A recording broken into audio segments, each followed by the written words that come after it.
I'm at the American Cemetery in Normandy, where over 9,000 Americans that took part in the invasion of Normandy are buried.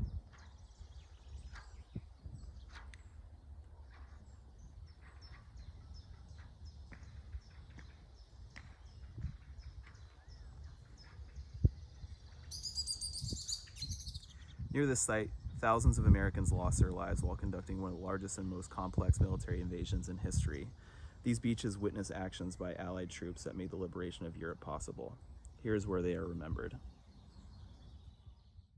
Established by Congress in 1923, the American Battle Monuments Commission commemorates the service, achievements, and sacrifices of U.S. Armed Forces, where they have served overseas since 1917. Today, the ABMC manages permanent overseas military cemeteries, memorials, monuments, and markers, the majority honoring those who served in World War I and World War II. The Normandy American Cemetery at Omaha Beach exists to ensure that future generations remember and commemorate the sacrifice of those who fought and died on D-Day and in the Normandy campaign.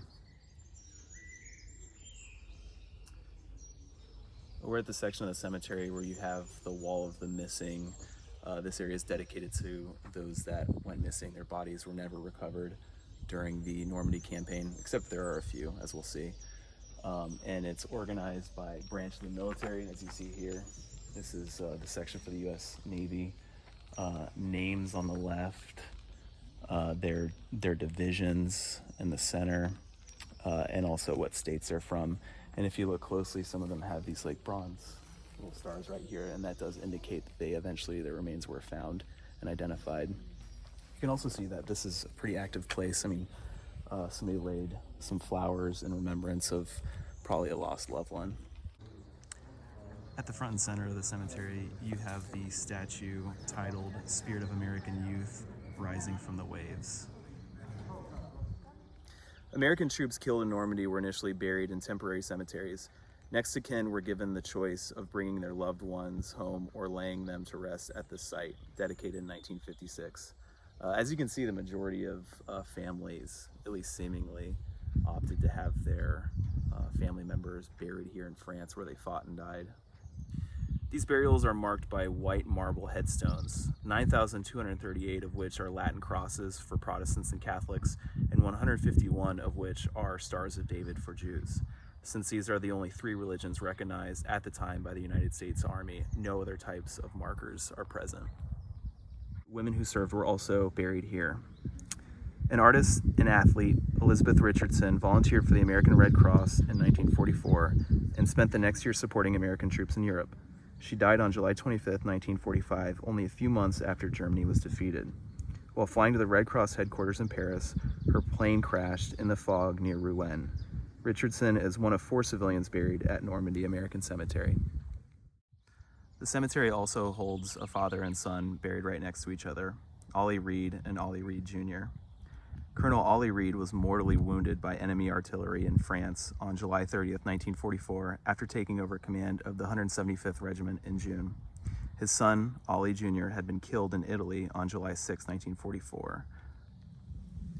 There are also a few sets of siblings that are buried here, such as Preston and Robert Nyland. Within a few days, Miss Nyland received 3 heartbreaking telegrams. Robert had died in Normandy on D-Day.